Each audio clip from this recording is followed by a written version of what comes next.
This is our world. A warm, comfortable, familiar place. But walk away from the fire and look up. Our thoughts soon leave home. Are we just insignificant specks? Is the universe welcoming or hostile? We could stand here forever, wondering. Or we could turn our back on this beach, leave home, to see the universe, from here to its edge, to discover its wonders, confront its horrors. Beautiful new worlds, malevolent dark forces.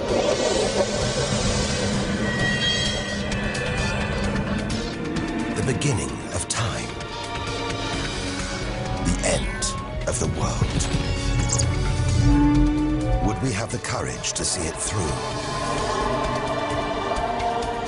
Or would we run for home? There's only one way to find out.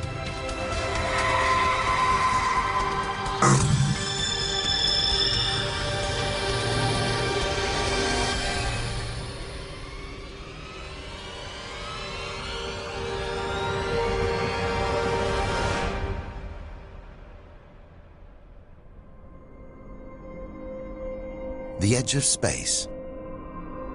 Only 100 kilometers up. Just an hour's drive from home.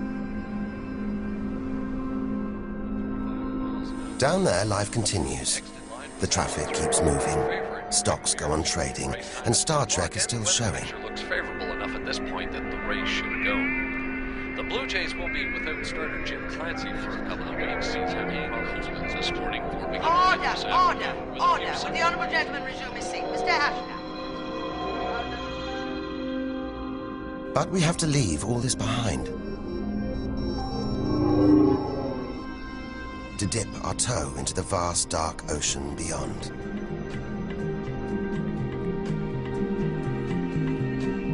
Into the shallows. Not too far from home. Onto the moon.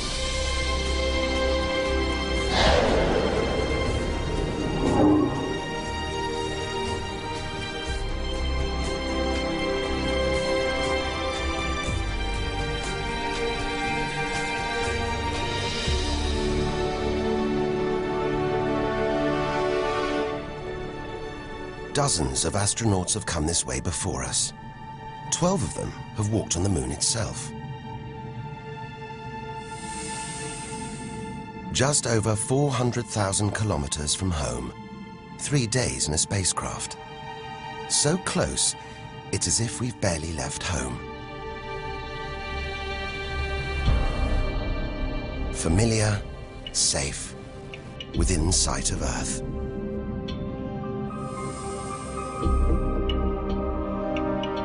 It looks like a deserted battlefield, bombarded by millions of meteoroids and asteroids. But it's quieter now. It's obvious there have been no major collisions for millions of years.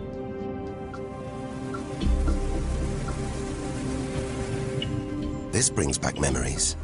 The Apollo 11 lunar module. Neil Armstrong's first footprints. Looks like they were made yesterday. There's no air to change them. They should survive for millions of years. Maybe longer than us.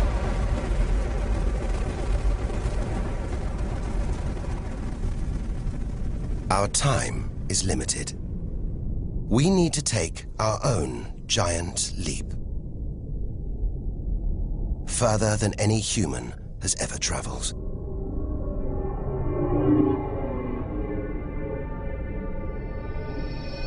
Out of the darkness, a friendly face.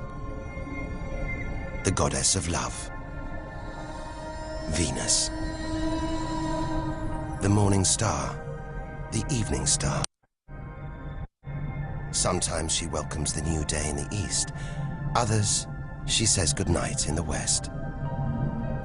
The planet's spectacular yellow clouds reflect the sunlight. That's why this is the solar system's brightest planet. A sister to our planet. She's about the same size and gravity as Earth. We should be safe here. But the Venus Express space probe is telling us these dazzling clouds are made of deadly sulfuric acid, that the planet's atmosphere is choked with carbon dioxide. It's ringing alarm bells.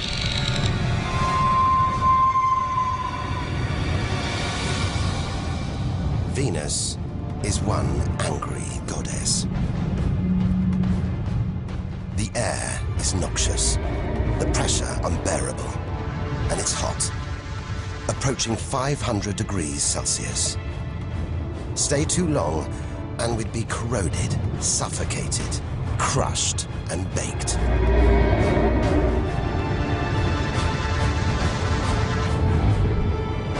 Nothing can survive here. Like this. It's a Soviet Venera robotic probe. Its heavy armor's been wrecked by the extreme atmosphere.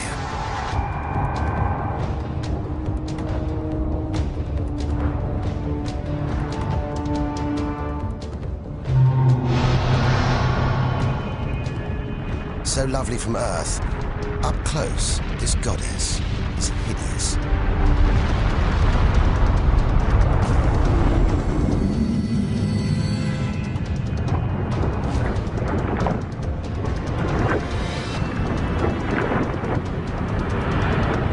She's the sister from hell, pockmarked by thousands of volcanoes. All that carbon dioxide in its atmosphere is trapping the sun's heat. This is global warming gone wild. Before it took hold, maybe Venus was calm, more like her sister planet Earth. If that's true, this could be our planet's future.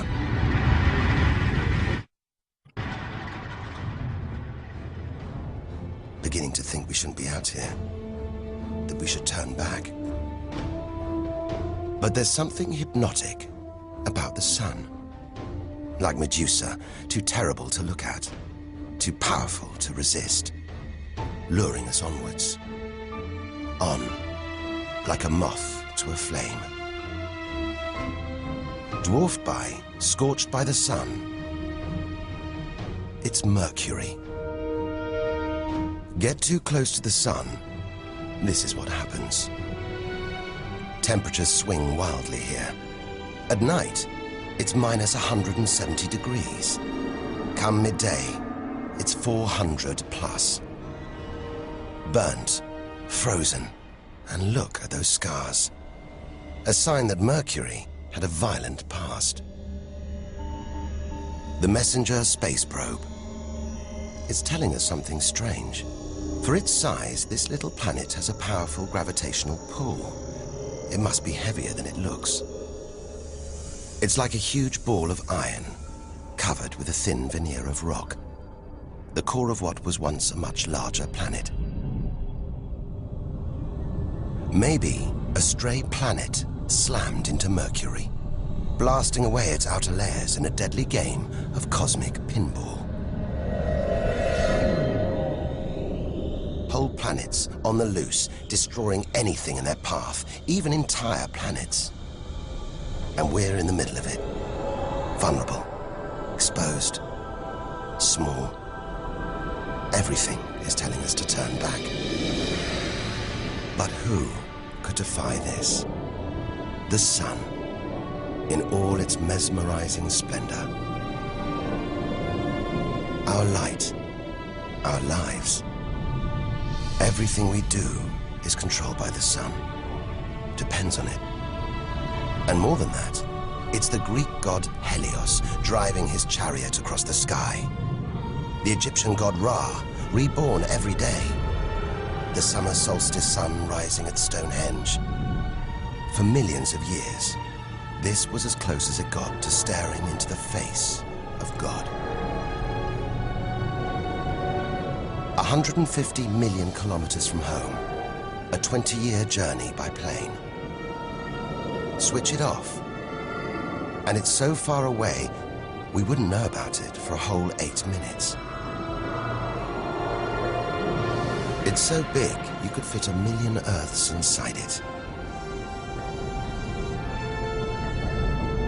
So heavy, its gravity controls the entire solar system.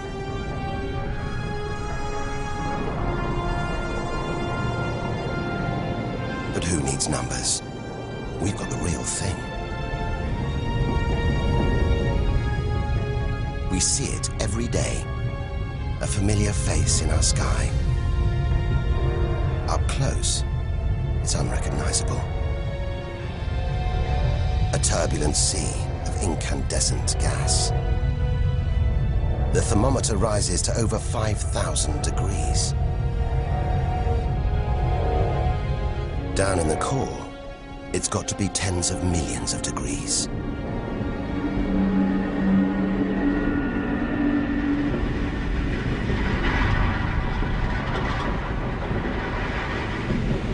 Hot enough to trigger a nuclear reaction, turning millions of tons of matter into energy every second. More than all the energy ever made by mankind. Back home, we see this energy as light, feel it as heat. But up close, there's nothing comforting about the sun. It's so full of electrical and magnetic activity, it's bursting out in these huge incandescent gas loops called prominences. Each one releasing more energy than 10 million volcanoes. You could get the Earth through one of these loops and still have tens of thousands of kilometers to spare.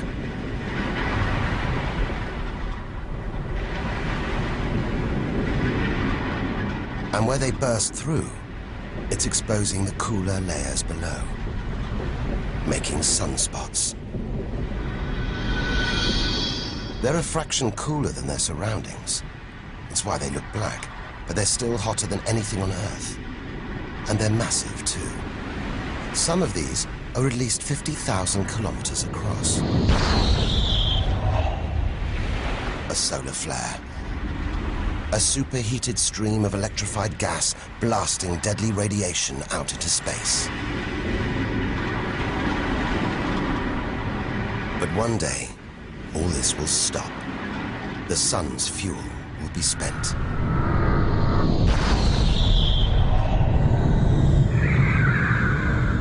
When it dies, that'll be it for the Earth as well. This God creates life and destroys it, demands we keep our distance.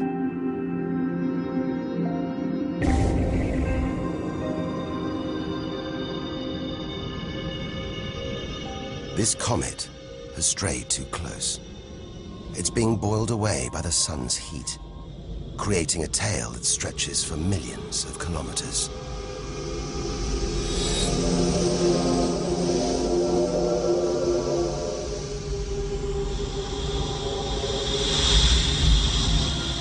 It's freezing in here. There's no doubt where this comet's come from. The icy wastes of deep space. But look at all this steam, the geysers and dust. It's the sun again, melting the comet's frozen heart. A kind of vast, dirty snowball, covered in grimy tar. Tiny grains of what looks like organic material, preserved on ice since, well, who knows when. Maybe even the beginning of the solar system. Say a comet like this crashed into the young Earth billions of years ago. Maybe it delivered organic material and water, the raw ingredients of life. It may have even sown the seeds of life on Earth that evolved into you and me.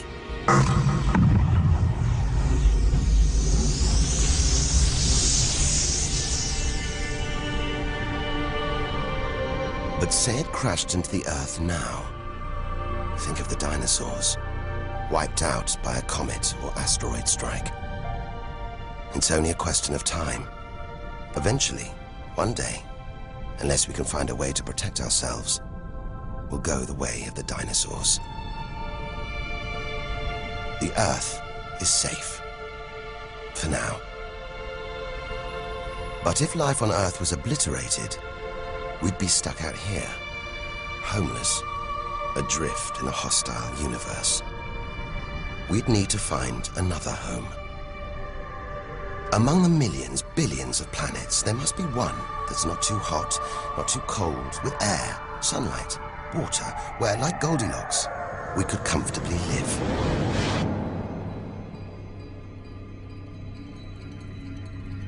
The red planet.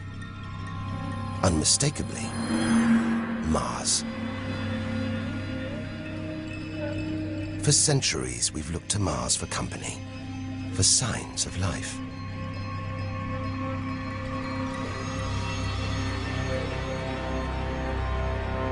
Somewhere down there could be extraterrestrial life. But are we ready to find it? Ready to rewrite the history books, to tear up the science books, to turn our world upside down? What happens next could change everything.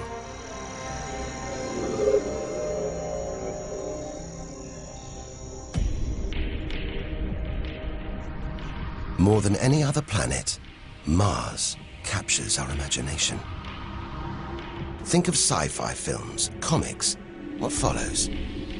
Martians. It's all just fiction, right? But what if there really is something here? If there is, it's living on a dead planet. The processes that make Earth habitable shut down hundreds of millions of years ago here. Red and dead. Mars is a giant fossil.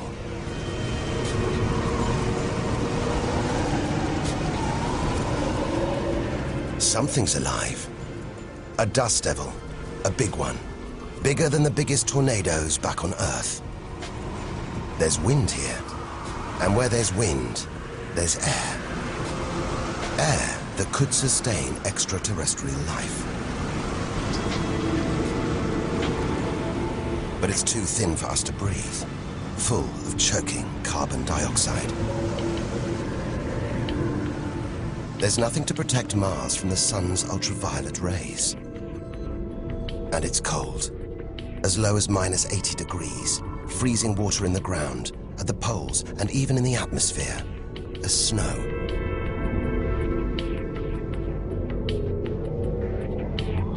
It's hard to believe anything could live here. But on Earth, there are creatures that survive in extreme cold, heat, and even in the deepest ocean trenches. It's as though life is a virus. It adapts, spreads. Maybe we're carrying the virus of life across the universe right now. Even in the most extreme conditions, life usually finds a way. But on a dead planet, with no geological activity to replenish the minerals and nutrients in its soil, no heat to melt its frozen water, and all this dust, it's hard to see where we're going.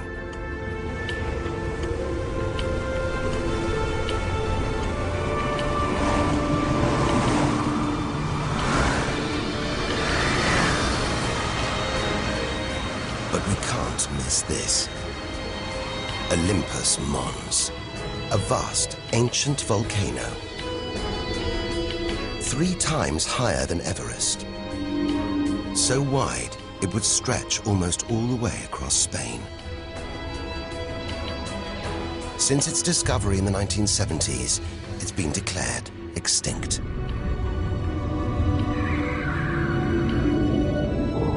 It looks like there's something happening on its slopes. It's as though lava has been flowing. But any lava flows should be long dead, obliterated by meteorite impacts.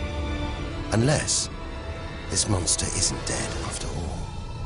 If it's not, there could be molten magma beneath the crust right now.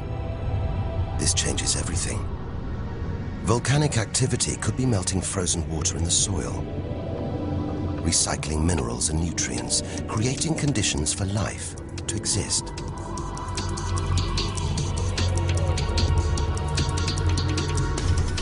This makes the Grand Canyon look like a crack in the pavement. It goes on and on. So far, it would stretch all the way across North America. But look, signs of activity, erosion, and what looks like dried up riverbeds on the canyon floor.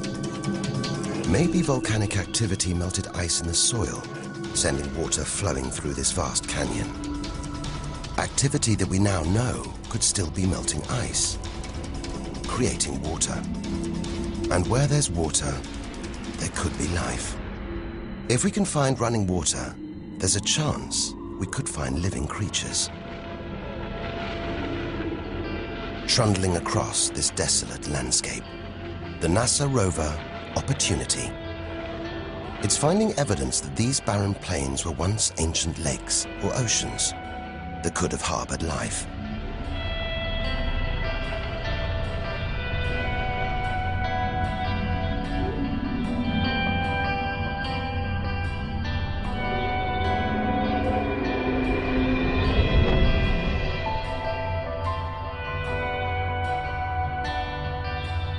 Look at these gullies. When probes orbiting Mars pass over them, they keep spotting new ones. More proof that Mars is alive and kicking. That there may be water flowing beneath the surface, creating these gullies. Water which could be sustaining Martian life.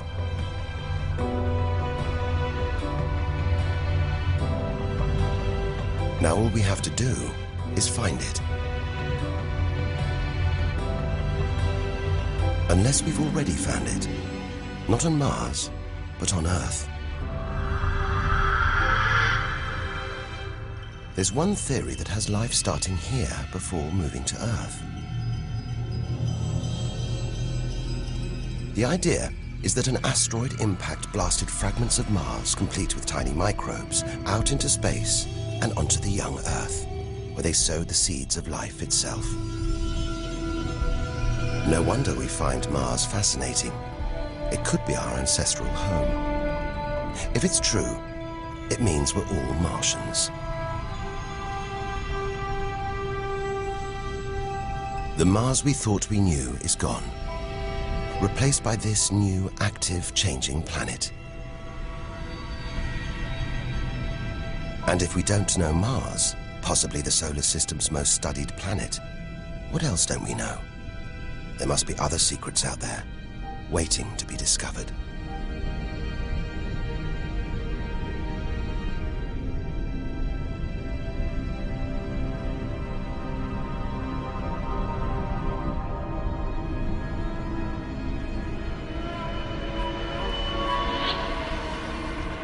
This is getting scary. It's like being inside a giant computer game.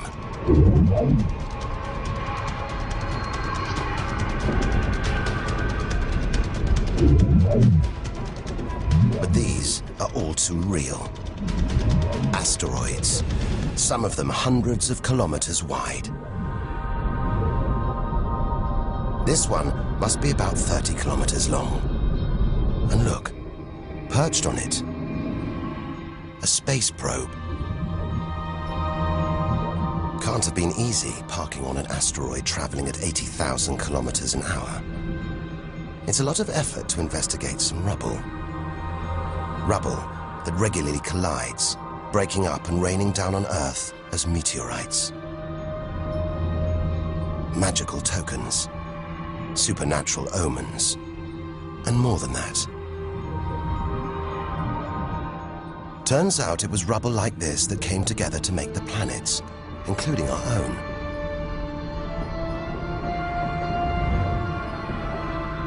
So by dating the meteorites we find on Earth, we know the planets were born 4.5 billion years ago.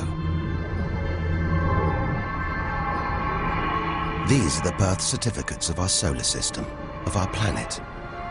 But for some reason, these rocks didn't form into a planet. Something must have stopped them. Something powerful. At least 1,000 times bigger than Earth. So vast, you could fit all the other planets inside it.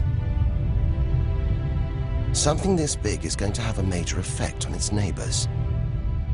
Its gravity is stopping the asteroids from forming a planet.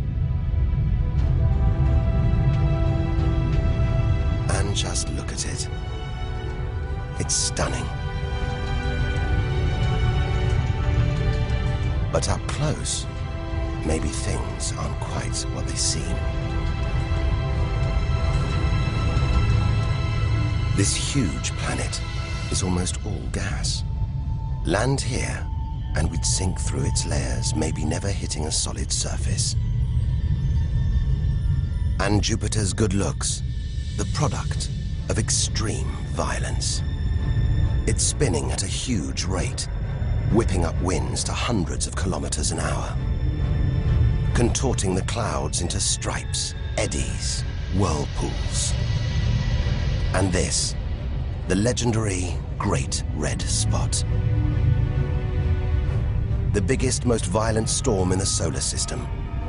At least 3 times the size of Earth. It's been raging for over 300 years.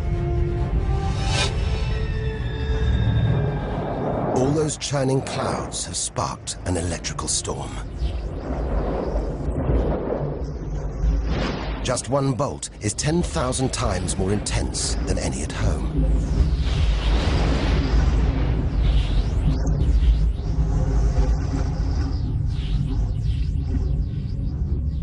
It seems the best place, the safest place to see Jupiter is from a distance. That's just beautiful, dancing round the poles like the aurora back home. But the Geiger counter is going wild. It seems even these are deadly, generated by lethal radiation pulled from space by Jupiter's powerful magnetic field. We're beginning to realize out here, nothing is what it seems. The universe is full of contradictions, deceptions, traps. Right now, we need a safe haven, somewhere to find our feet, catch our breath. Maybe this, the multicolored moon Io, is it?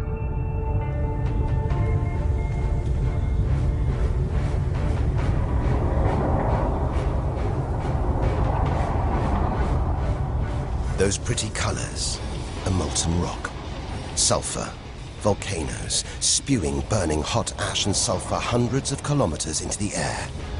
This is no safe haven. This is the most volatile place we've seen since the sun. Our magical journey to the edge of the universe is turning into a desperate flight. We've got to keep believing, hoping that amidst the dangers, there are wonders waiting to be discovered.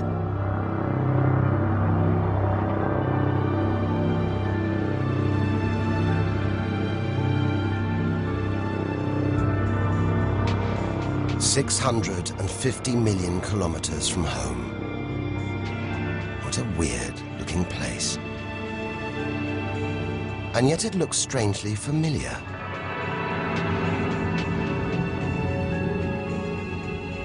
A bit like the Arctic with all that ice, all those ridges and cracks.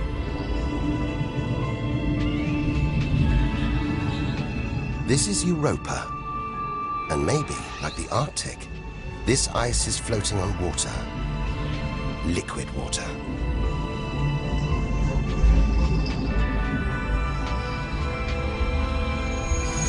It's an intriguing thought. But we're 800 million kilometers from the sun.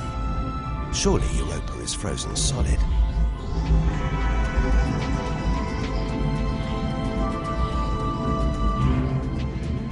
Unless Jupiter's gravity is creating friction deep inside, stopping Europa from freezing solid, allowing life to develop in the waters beneath its frozen crust.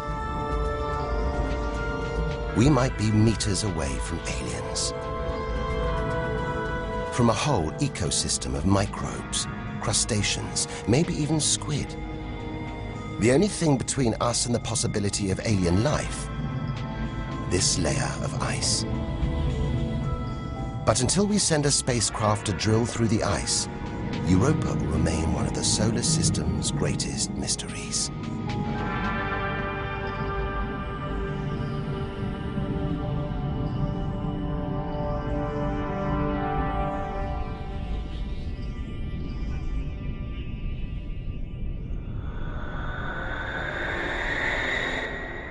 It's captivated our imaginations, haunted our dreams. And here it is, spinning before our eyes. Saturn, the jewel in the solar system's crown. Seeing it makes everything we've experienced worthwhile. There's something magical about Saturn. A giant ball of gas, so light it would float on water. Its spectacular rings would stretch almost from Earth to the Moon, but they're just a few hundred meters deep. That's the Cassini orbiter. It's picking up ghostly radio emissions, probably generated by auroras around Saturn's poles. This is the real music of the spheres. And Cassini is telling us these rings are probably all that's left of a moon shattered by Saturn's gravitational pull. Incomparable beauty from total destruction.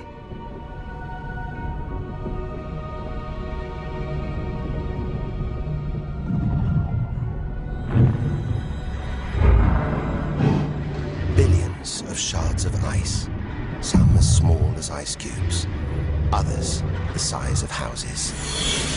They collide, break apart, reassemble.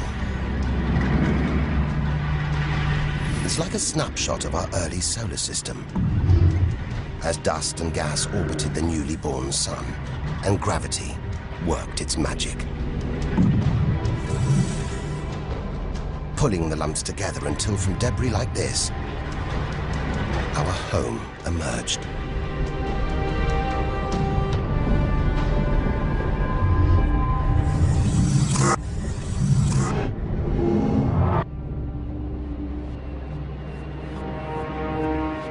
We could stay here forever, gazing at Saturn's seductive allure. But we have to drag ourselves away. We've got so much further to go, so much more to learn. Which isn't easy when the largest object in sight is this moon, wrapped in thick clouds. Titan.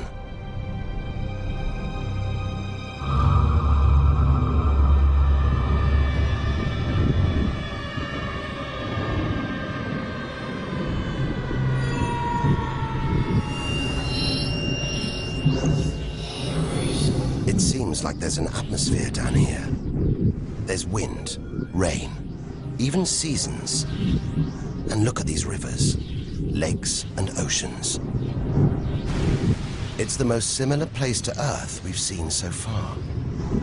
Maybe it was worth tearing ourselves away from Saturn after all. Except that's not water. That's liquid natural gas. There must be hundreds of times more natural gas here than all the Earth's oil and gas reserves. If we could get it home, it could power our cities, fuel our cars for thousands of years. Or maybe, one day, we could use it here to fuel a colony. Assuming there isn't life on Titan already. The Huygens space probe, dropped onto Titan's surface from Cassini, is here to find out. It's telling us there are organic materials in the soil, but it's so cold, minus 180 degrees. There's no way these could come together to form life. Unless Titan warms up. The sun is predicted to get hotter. When it does, maybe life will spring up here, just like it did on Earth billions of years ago.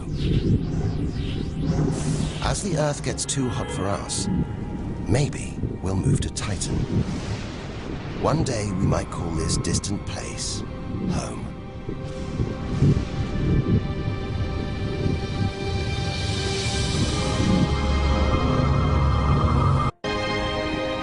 Home.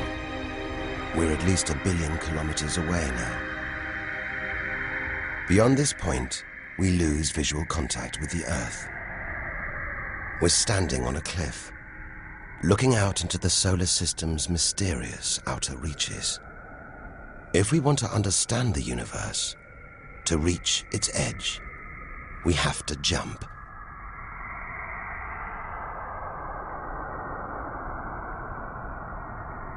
Unseen from Earth, unknown for most of history, we're in the solar system's outer reaches. It's like diving down into the deep ocean.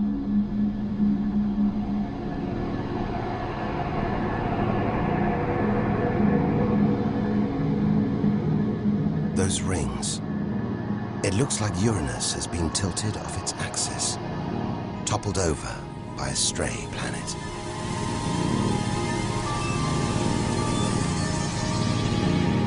It's eerie out here. Already beginning to feel small, lonely. Maybe this is how we'll feel, what we'll find at the edge of the universe. But we've barely left the shore. Shrink the Earth down to the size of a pea. We've traveled less than 2 kilometers. But to reach the edge of the solar system, we've got to travel another 20,000 kilometers. Out of the deep, another strange beast. The god of the sea, Neptune.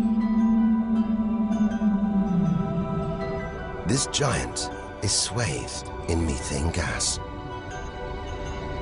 And look, a storm the size of Earth, whipped up by savage 1,500-kilometer-an-hour winds. Back home, it's the sun that drives the wind, but Neptune's too far away. Something else must be creating these ferocious winds, but nobody knows what. Our solar system is huge. It's alarming how little we really know about it.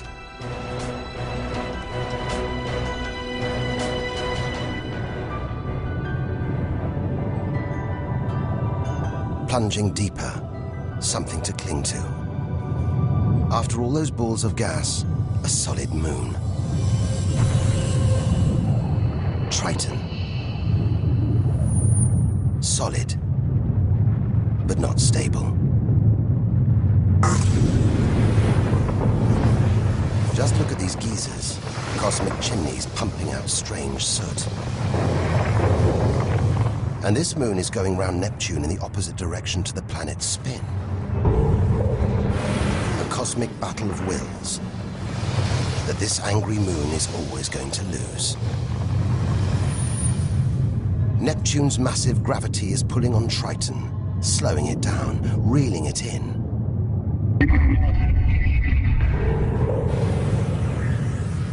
One day, it'll be ripped apart by Neptune. And that's it. No more moons, no more planets to see in our solar system. It's getting colder. We're getting further from the sun, slipping from the grip of its gravitational tentacles. But look at all this. It's not a void. It's teeming with frozen rocks, icy spheres, like Pluto. Until recently, it seemed Pluto was alone. Beyond it, nothing. We were wrong. More frozen worlds. Discoveries so new, nobody can agree what to call them. Plutinos, ice dwarfs, cubanos. Whatever the name, the implications are the same. Our solar system isn't the neat model we thought it was. Over 13 billion kilometers from home, the most distant thing ever seen to orbit the sun, another small icy world called Sedna. discovered in 2003. Its orbit takes 10,000 years and sends it 130 billion kilometers from the Sun. Hang on. There's something else out here. 16 billion kilometers from home, the space probe Voyager 1. If it wasn't for this bundle of aluminium and antennae, we'd have no images of the giant planets, no clue about their strange moons. It's traveling 20 times faster than a bullet, sending messages home.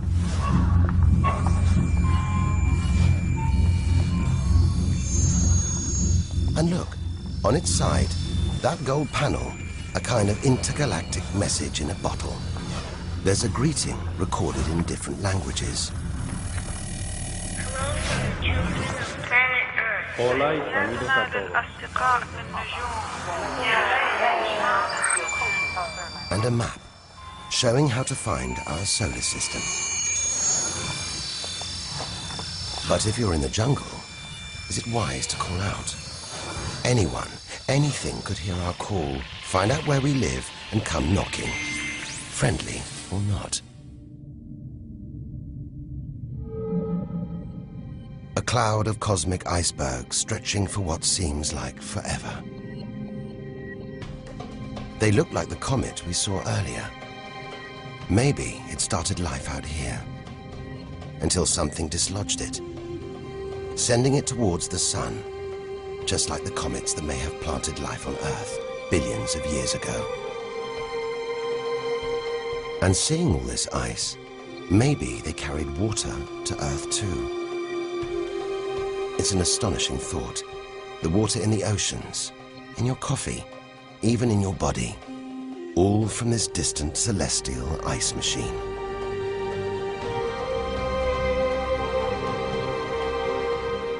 We're 8 million, that's 8 trillion kilometers from home. But in reality, this is only a baby step. Ahead, trillions of kilometers, billions of stars. This is it. Time to stop looking in and start looking out. To step out into the big, wide universe. Into interstellar space.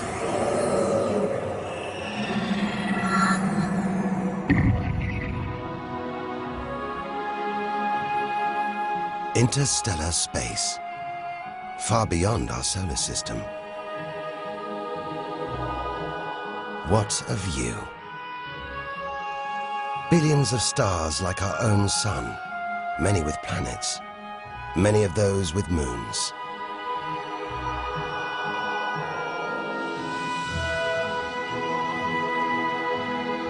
It's hard to know which way to go. There are infinite possibilities in every direction. Whichever way, we're going to need a serious burst of acceleration.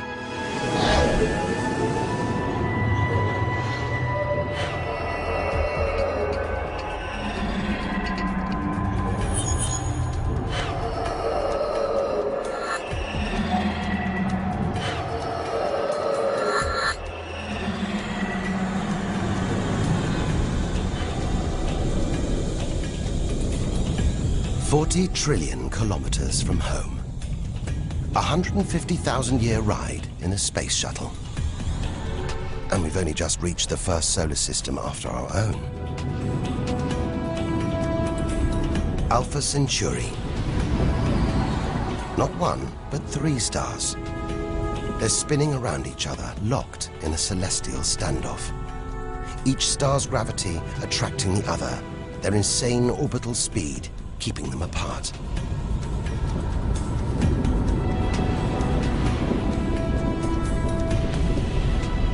Get between them, and we could be flung into the face of one of these stars.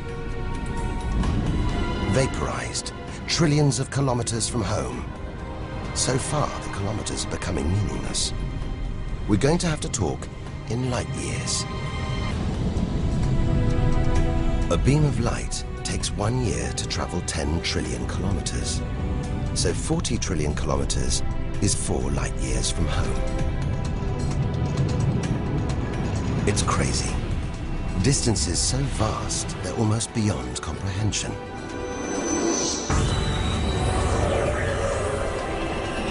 And exciting. Who knows what strange worlds lie ahead? What we'll discover when, if we reach the edge of the universe.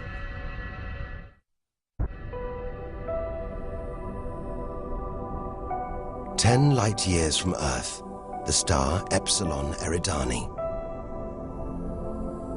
What spectacular rings of dust and ice, and somewhere in there, planets forming out of the debris, being born before our eyes.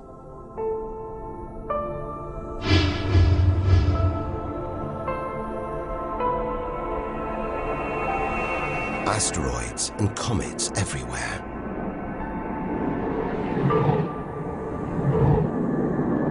We could almost be looking at our own solar system, billions of years ago, with comets delivering organic molecules, water to these young planets, kick-starting life, just as they may have done on Earth.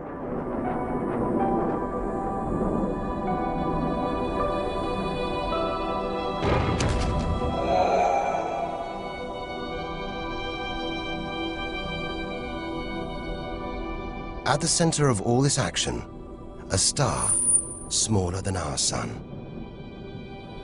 It's still in its infancy. Any life in this solar system would be primitive at best.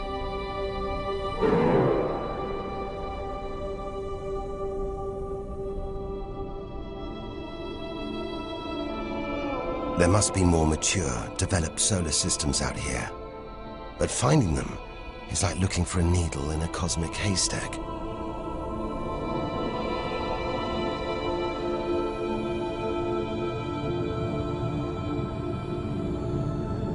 "20 light years from Earth. Star Gliese 581.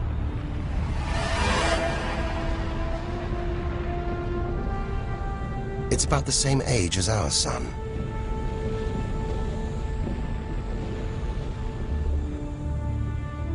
And orbiting it, this planet. It's just the right distance from its sun. Any closer and water would boil away. Any further and it would freeze. Ideal conditions for life to have evolved.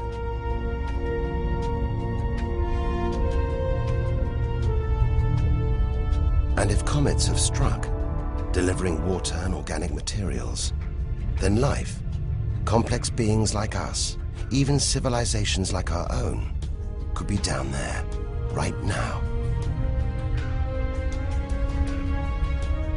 And if there are, even at this distance, they could be tuning into our TV signals, watching shows from 20 years ago. And here's your host, Joe Cochran. But until future generations can find a way of communicating over these vast distances, all we can do is speculate. Us and them, living parallel lives, unaware of each other's existence. Unless life has been and gone.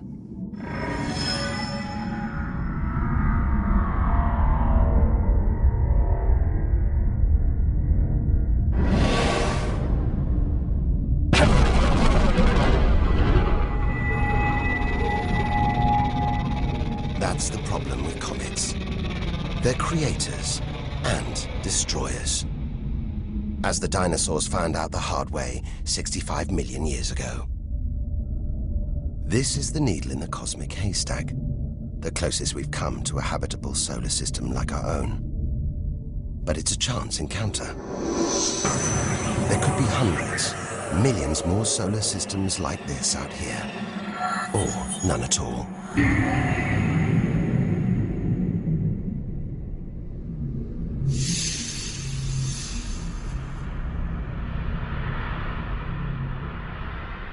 This is vast. And look, it's the planet Bellerophon.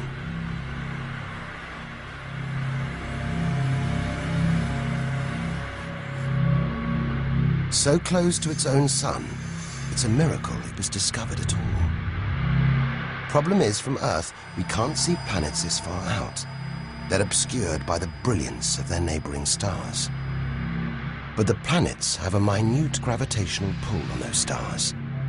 Measure these tiny movements trillions of kilometers away, and we can prove they exist. That's how we tracked down Bellerophon in the 1990s, opening the floodgates to the discovery of hundreds of other distant planets. 65 light years from Earth. Tune in on this bright star, and you'd pick up TV signals from Hitler's Berlin Olympics. Verkünde die Spiele von Berlin zur Feier der 11. Olympiaden neuer Zeitrechnung als eröffnet.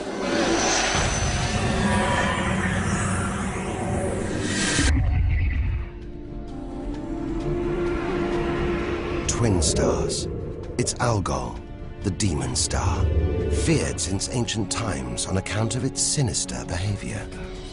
From Earth, it appears to blink as one star passes in front of the other. Up close, it's even stranger. One star has expanded into the gravitational pull of the other. It's being sucked towards it. Almost 100 light years from home. Listen. One of the first ever radio broadcasts. Just a faint whisper. We'd appreciate it if anyone hearing this broadcast would communicate with us. We are very anxious to know how far the broadcast is reaching. And then silence. From here on out, it's as if Earth never existed. Any aliens living beyond here will have no idea we're there. It feels like a lifetime ago we stood on that beach, looking up at the sky, wondering where and how we fitted in.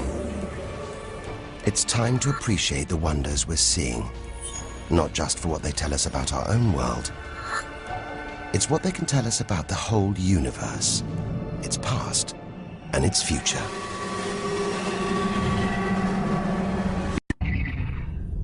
Deep inside our galaxy, the Milky Way, a vast celestial library, each star a book with a story to tell. It's all here, waiting for us to lift the cover. The seven sisters, daughters of the ancient Greek god Atlas, transformed into stars to comfort their father as he held the heavens on his shoulders.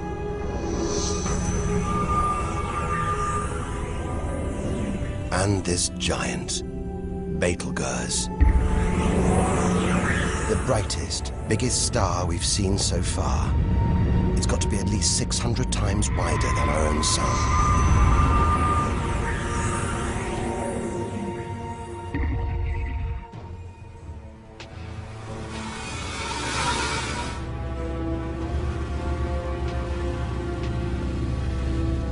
But this, it's not a star. Not a planet. Not like anything we've ever seen.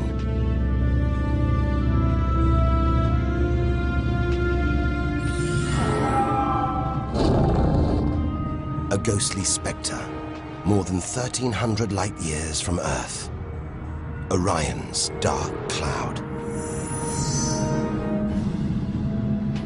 Dust and gas, so dense it's shrouding us, shutting us off from the universe outside. There, deep inside, a ball of light, pulling the dust and gas towards it, heating up, merging into a ball of burning, hot gas. Like a star, like our sun, in miniature. It's millions of degrees inside it. So hot, it's beginning to trigger nuclear reactions, the kind that keep our sun shining. Making energy, radiation, light. A star is being born.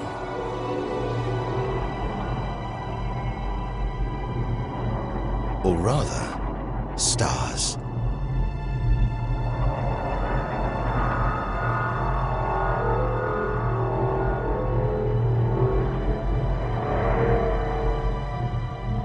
Orion's dark cloud is a vast star factory.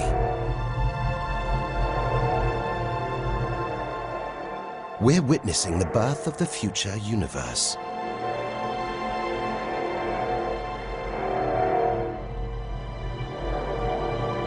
We've come to expect hostile horrors, but we're discovering one of the universe's greatest creative wonders: star birth.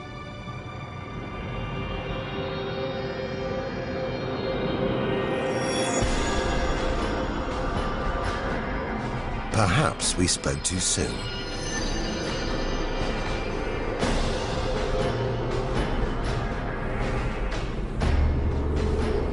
Jets of gas, exploding outwards at 200,000 kilometers an hour,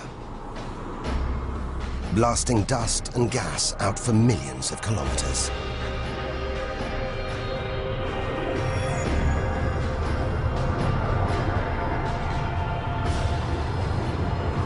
It's unbelievably violent, but look at the results. It's beyond words. Nebula. Vast, glowing clouds of gas, hanging in space. With no wind out here, they'll take thousands of years to disperse. They seem to be forming a vast stellar sculpture.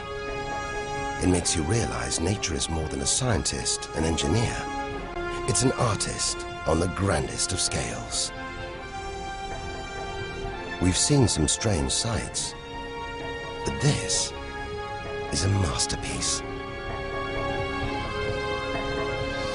A giant horse's head rearing up in space. Stars are born, grow up, and then what? Do they die? Do they slip quietly into the night, or go out with a bang?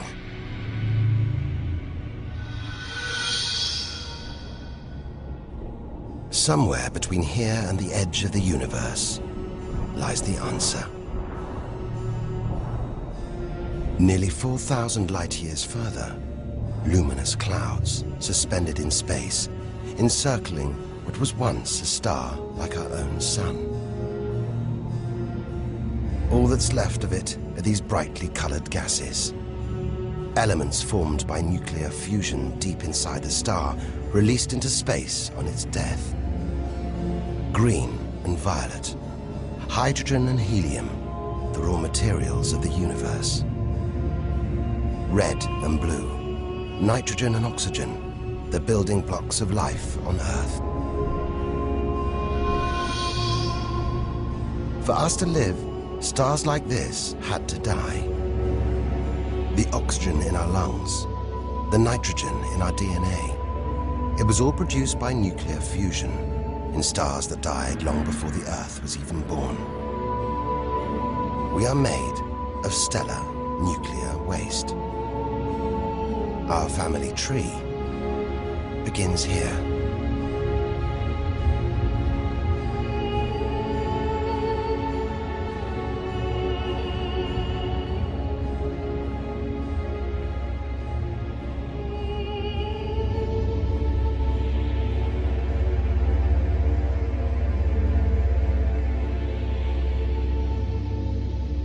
At its heart, the ghost of a star.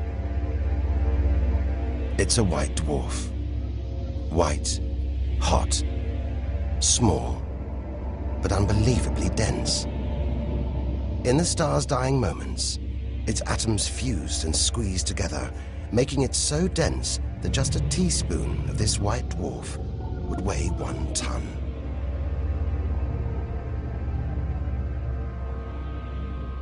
It's a chilling premonition of our sun's fate. 6 billion years from now, it'll become a white dwarf. Its death will herald the end of life on Earth. It makes you wonder how many other worlds have been and gone. Stories left untold. Celestial books lost forever.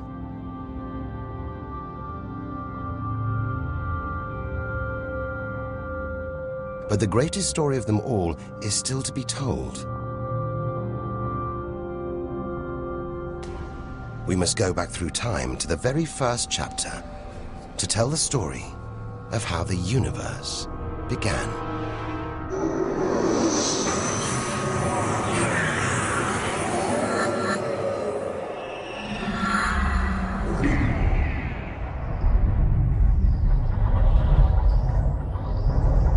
The scattered remains of a dead star.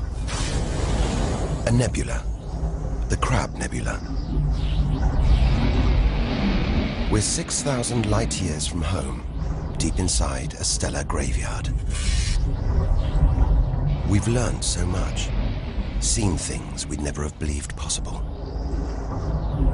Now, sights like this, wonders once beyond imagination, we take in our stride. We're ready. Ready to face whatever lies ahead. Determined to reach the edge of the universe. It looks dead, but maybe this is just the calm after the storm. After a massive explosion. Powerful enough to turn a huge star into a cloud of dust and gas. A supernova.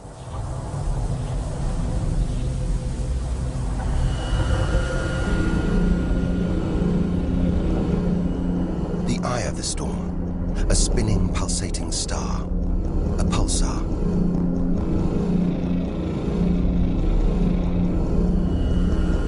Gravity must have squeezed the giant star's core down to this.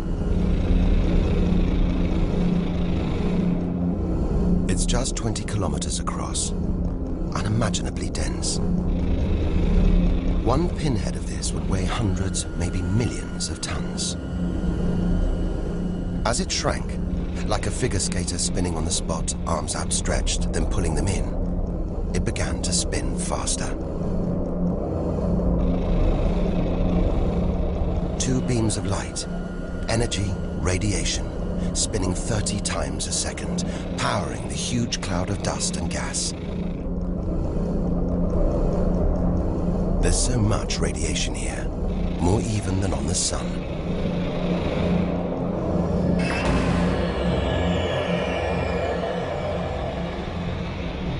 That was easily the deadliest thing we've encountered so far.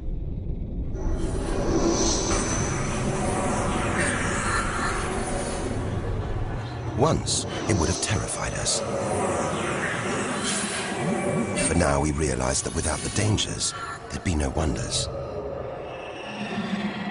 Without the nightmares, there'd be no dreams.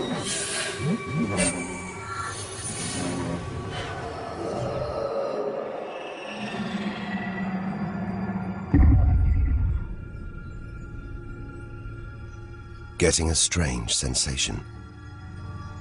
A feeling, as though there's something bad out here. A malevolent presence. The one thing we didn't want to encounter. Impossibly black, blotting out the stars behind it. We are staring into the face of extinction. The remains of a giant star.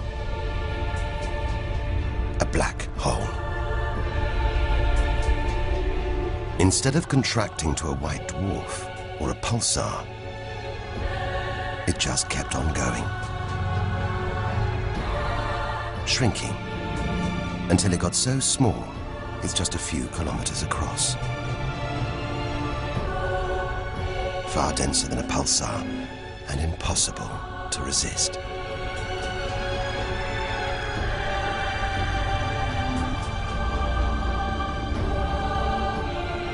Stray too close, and there's no turning back. Now we know why it's a black hole. Its gravity is so intense, not even light can escape. This asteroid, it's a lump of solid rock, but it's actually stretching, being dragged towards the gaping hole. Inside, there's no matter as we know it.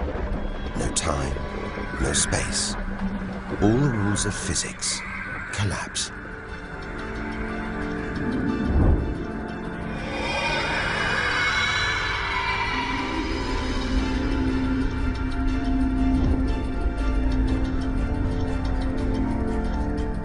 The asteroid is gone. Truth is, nobody really knows where. We're looking at the limit of human understanding. There could be millions of black holes creeping around our galaxy. More perhaps than all the stars in the sky. But we wouldn't see them until it was too late.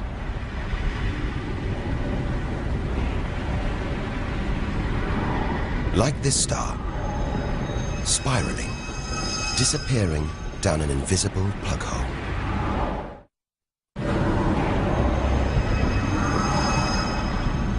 Who's to say we don't live inside a vast black hole? That the whole universe isn't inside one right now, inside another universe. Think about it for too long, and your mind reels. Sometimes it feels like the more we see, the less we know. But we do know our galaxy is more complex and more dangerous than we ever imagined. And we're still in our own galaxy, the Milky Way. The vastness of the universe beyond still lies ahead.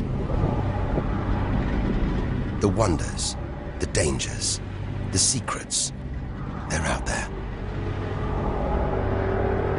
But first, we've got to find a way out of the Milky Way.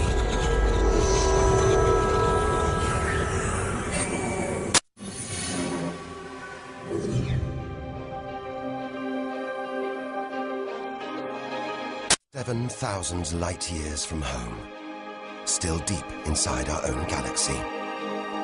It's as though we're in a forest thick with trees, each so beautiful, so fascinating. It's impossible to look beyond, to see the bigger picture. We have to find a way through, reach the clearing at the galaxy's edge. Only then can we begin to understand where it and we all began.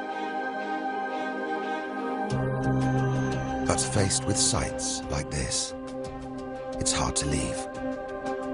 A colossal glowing cloud topped by these great towers of dust. The pillars of creation. Like a gateway into the far galaxy. Both pillars studded with tiny protrusions. Embryonic star systems. Each one the size of our solar system. Another monument to nature's astonishing creativity.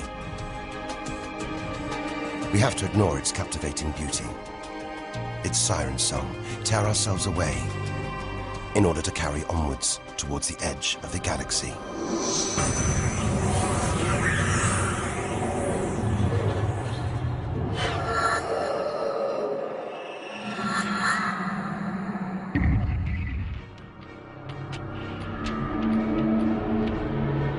Dazzled by the Milky Way's beauty, we've been blinded to its terrors and strayed into a cosmic minefield. Like an explosion in slow motion, giant clouds of gas are bursting out of this star. A massive star, millions of times brighter than our sun. It's going into meltdown. The fuel that sustains it is running out. The nuclear reactions that power it winding down. We're watching its death throes. Eventually, the core will implode. The result, a new black hole.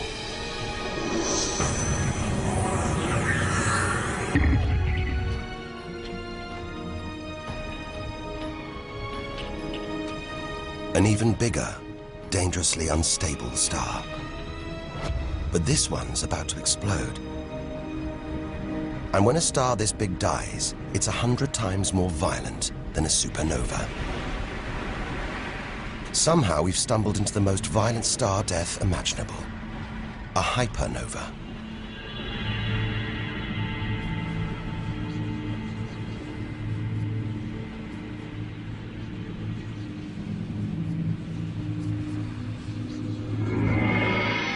The core's collapsed. It's becoming a black hole.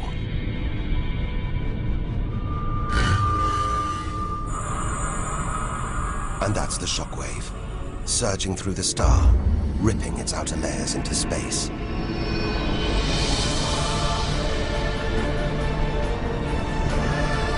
There's lethal radiation everywhere, enough to have a catastrophic effect on any planet unlucky enough to be nearby. When virtually every species on Earth was wiped out 450 million years ago, the culprit may have been one of these. Deadly hypernovas, frozen comets, scorched planets, white dwarfs, red giants, Earth. Tiny drops in a vast pool of white light. Our home galaxy, the Milky Way. We wanted to know where we fit in. Here's our answer.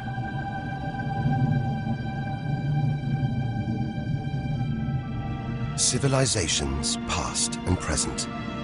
Everyone that's ever lived.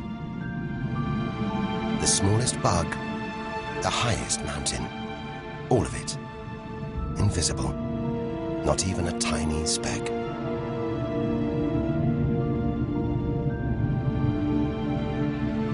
Our home is a minor planet of an insignificant star.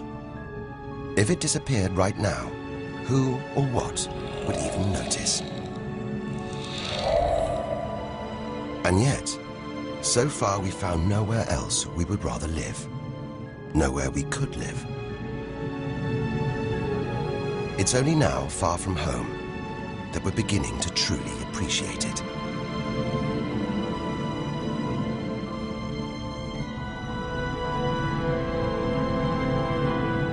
Look at all these stars. Hundreds of thousands of them. Surely one of these, more than one, must be capable of supporting life.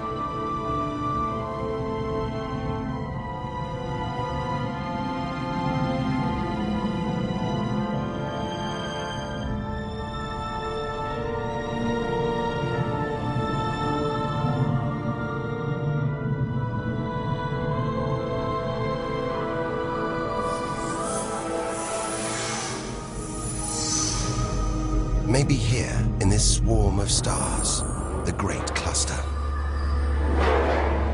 Back in the 1970s, astronomers sent a message in this direction, detailing the structure of our DNA and our solar system's location. But it's so far from home, the message won't arrive for at least another 25,000 years. We haven't found alien life yet. But neither have we found any reason to believe it isn't out here, somewhere. There's an equation, devised to estimate the number of other advanced civilizations. Crunch the numbers, and the result is shocking. There could be millions of civilizations, just in our own galaxy.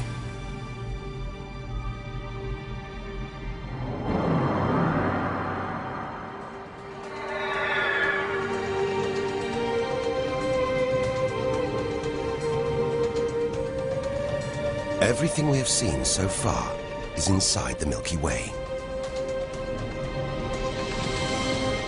Now here's our chance to see other galaxies, to glimpse the even bigger picture, and perhaps to answer the ultimate question: where does all this come from? We are now ready to leave our solar system, our galaxy, and enter intergalactic space.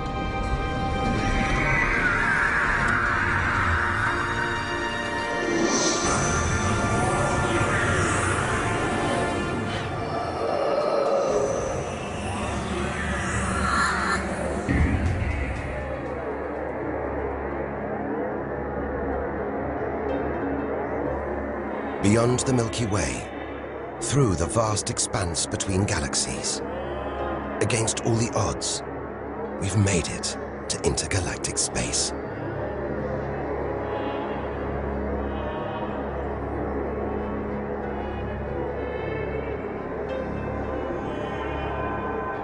Out here, there's no horizon in sight. Even the closest galaxies are millions of light years away. the remains of galaxies ripped apart by the Milky Way's huge gravitational pull. Scattered through, nothing.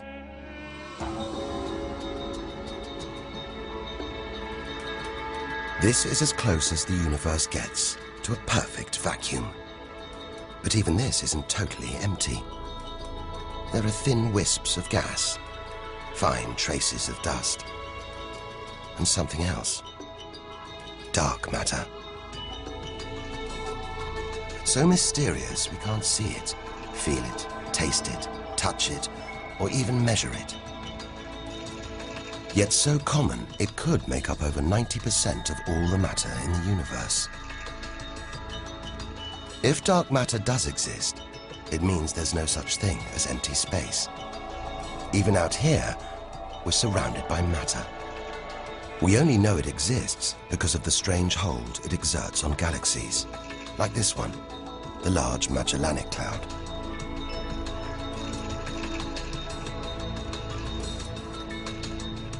More than 6 billion years in today's fastest spacecraft, 160,000 light years from the Milky Way, at the edge of its gravitational reach.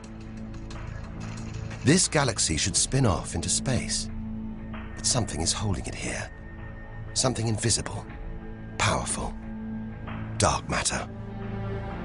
Stars, clusters of stars, nebulae. It's a vast astronomical treasure house.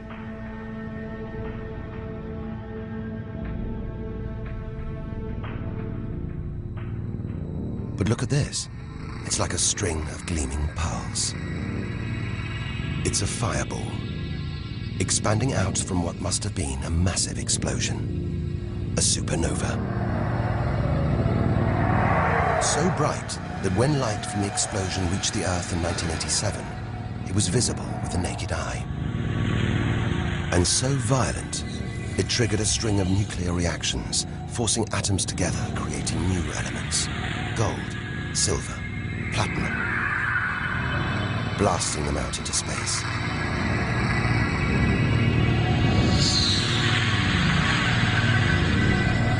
The gold in the ring on your finger was forged in a massive supernova like this, trillions of kilometers away, billions of years ago. Before we left home, the universe seems separate. Something out there, up in the sky. We were wrong. The story of the universe is the story of every one of us.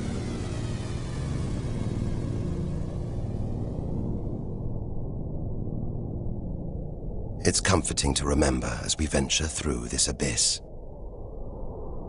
Further and further.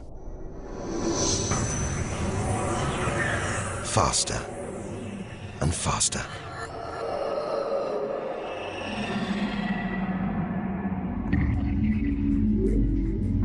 The Andromeda Galaxy, 2.5 million light years away. It's moving through space at nearly 1 million kilometers an hour. Everything in space is moving apart like shrapnel from an explosion. We're seeing this galaxy as it was when our ape-like ancestors first walked across the African plains.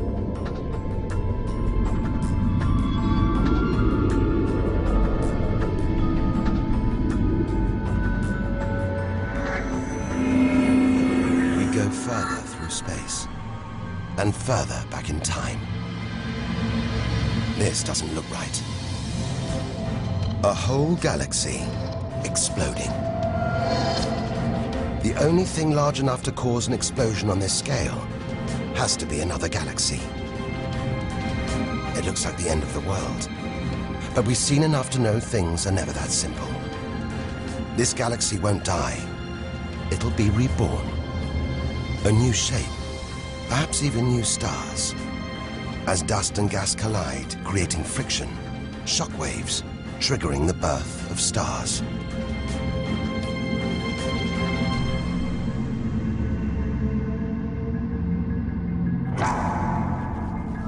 There's order in this chaos, a pattern behind the infinite variety. An endless cycle of birth and death, creation and destruction. It's a pattern woven through the vast fabric of space that binds each of these galaxies. There are billions of galaxies in the universe, each with billions, even trillions of stars. Possibly more stars than there are grains of sand on all the beaches on Earth. And all of these are just the stars that exist now. What about the stars that have been and gone? All the stars being born, yet to be born. We're finally beginning to see the big picture, and it's grander than we ever imagined. This galaxy, the huge Pinwheel Galaxy, is so far from Earth that if we send a message home now, it'll take 27 million years to get there. Who knows whether our species, our planet, will still be around to receive it? Most likely not.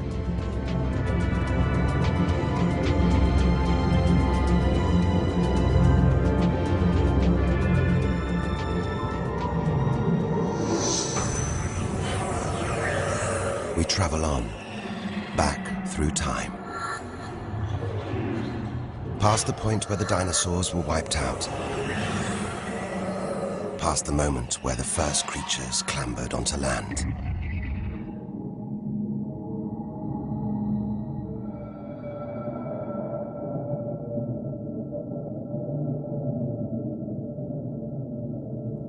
Two billion light years from home. Closing in on the edge of the universe, going back to the beginning of time. This isn't a galaxy. It's brighter than hundreds of galaxies put together. A blinding beam of energy bursting out for trillions of kilometers. Something this big, this bright, must be incredibly powerful. Experience tells us, out here, power equals danger. It looks like a quasar, the deadliest thing in the universe. If it is, then our journey could be over, just as the end is almost in sight.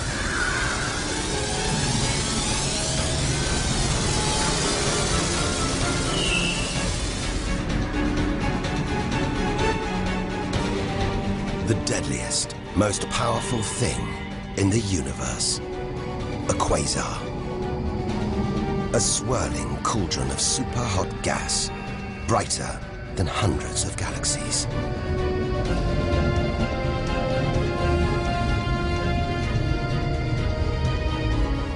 The source of this awesome power lies deep inside the heart of the beast. A heart of darkness. A supermassive black hole, as heavy as 1 billion suns.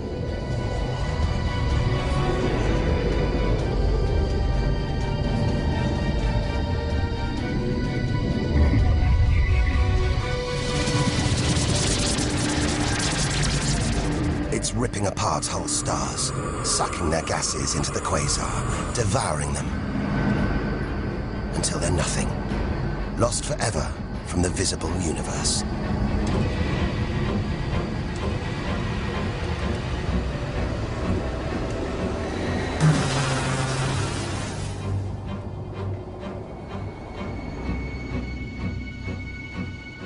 We've seen the worst the universe can throw at us, the most powerful and destructive forces the universe produces. Now it's on to the very edge of the universe. It's almost within reach.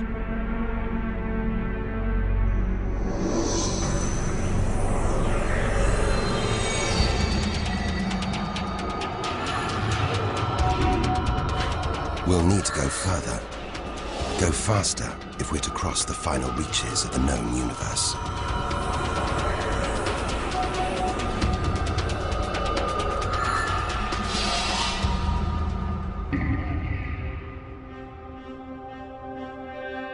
Eight billion light years from home. More galaxies.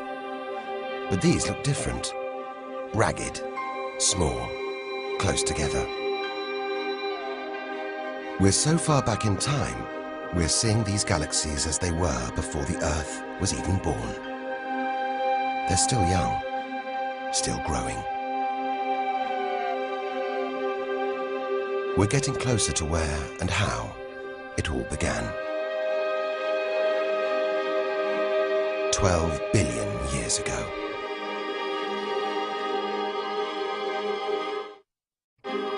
Look at the galaxies now. They're more like primitive plankton floating in a vast, dark ocean.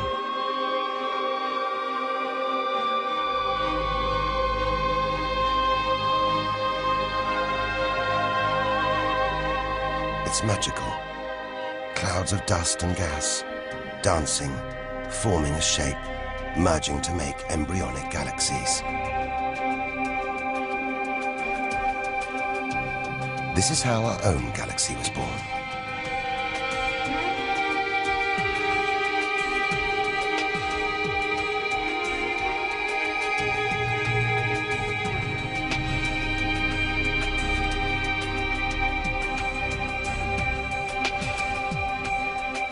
They're disappearing. We've gone back before the stars were born. Into a cosmic dark age. And before that, light. The afterglow from a massive explosion. The explosion which created the known universe.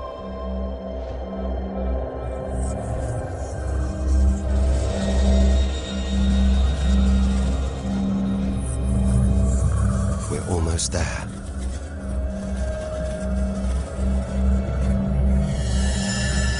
This is it. We've made it. The edge of the universe. 130 billion trillion kilometers from home. 13.5 billion years ago.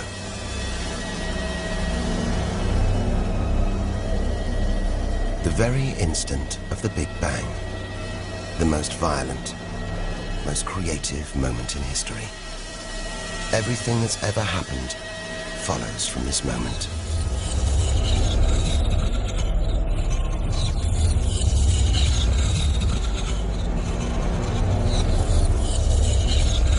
Every religion, every culture has pondered it.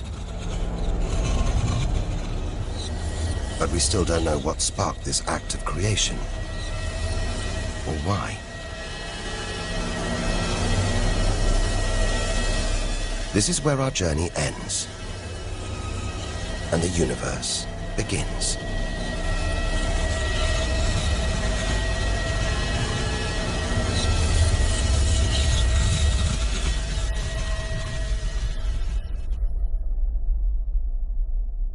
An infinitely hot, small, dense point erupts.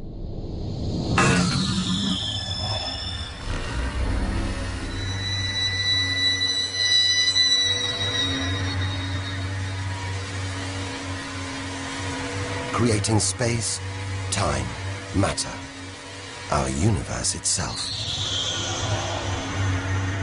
First, it's the size of a subatomic particle. The tiniest fraction of a second later, it's big enough to hold in the palm of your hand. Moments later, it's the size of the Earth.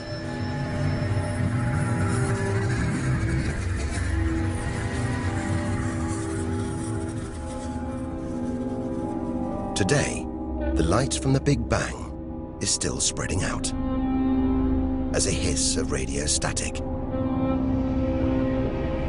Your TV aerial picks it up. You can see it as static on an untuned TV.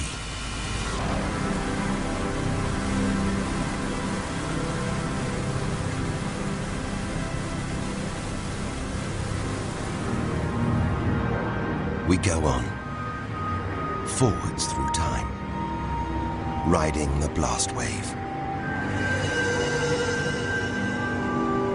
All the things we've seen on our journey are sparks flying out from the Big Bang. Galaxies, stars, planets, all just debris.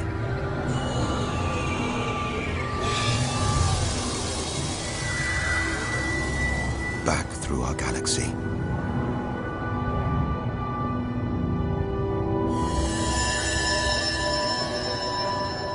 Our solar system. Until we reach another cooling cinder, swirling in the afterglow of the Big Bang. The Earth.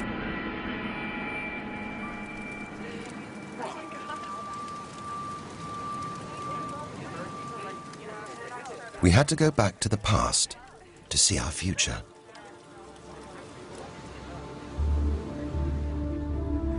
Three billion years from now, the vast Andromeda galaxy smashes into our own.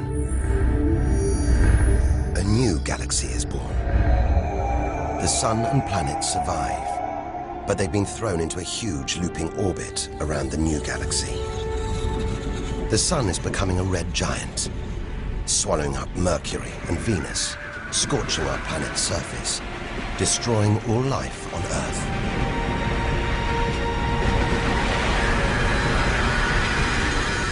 The sun dies, shrinking to a white dwarf. Neighboring stars are dying too, being replaced by white dwarfs, pulsars, black holes. The lights are going down on the galaxy.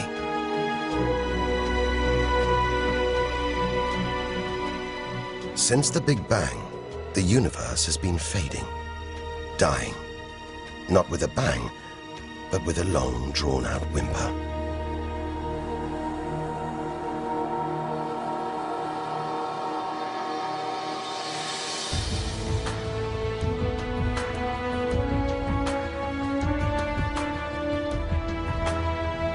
But there could be a way out, an escape route from our dying universe.